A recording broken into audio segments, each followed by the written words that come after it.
Recently, the Attorney General filed a lawsuit against CYFD, an agency that's been plagued with issues, including a revolving door of leadership. So what would your plan be to fix CYFD and protect New Mexico's children? Mr. Rodriguez, you go first.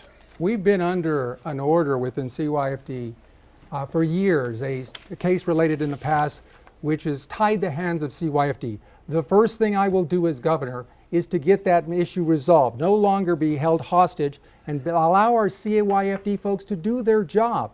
Think about it. We are a state with great resources. We don't do a good job of prioritizing our children.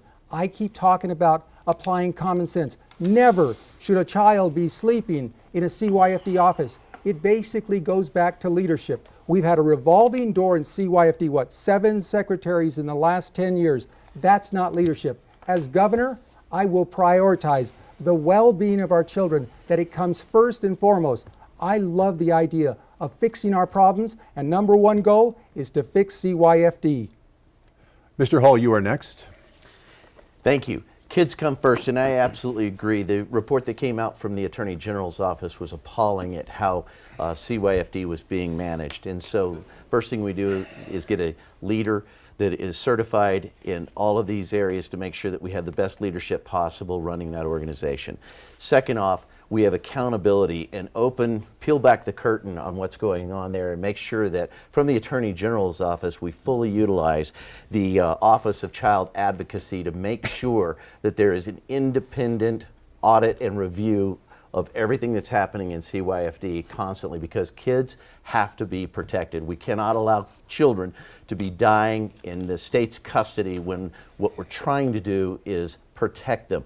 And then we need to take a more robust approach to developing a pipeline of foster families so that these kids are not sleeping in the offices, but they have a safe home to go to, and transparency with those foster families has to be critical, and it's key. Mr. Turner, you're last. So first, I'm actually pretty shocked that it took this long for our AG to come up with a report to say that our treatment of CYFD is a moral failure. This is an agency that has been failing for 30 years. This isn't new. And how many kids do we have to see dying on the front page of the Albuquerque Journal or even on this station in stories before we wake up and realize that this has been a moral failure for a very, very long time?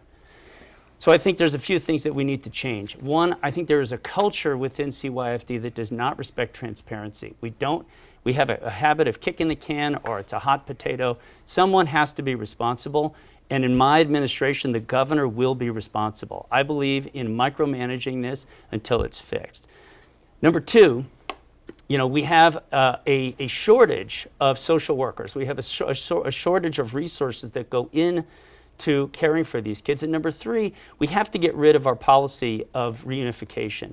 We keep kids bumping around from family to family, and it's just not right.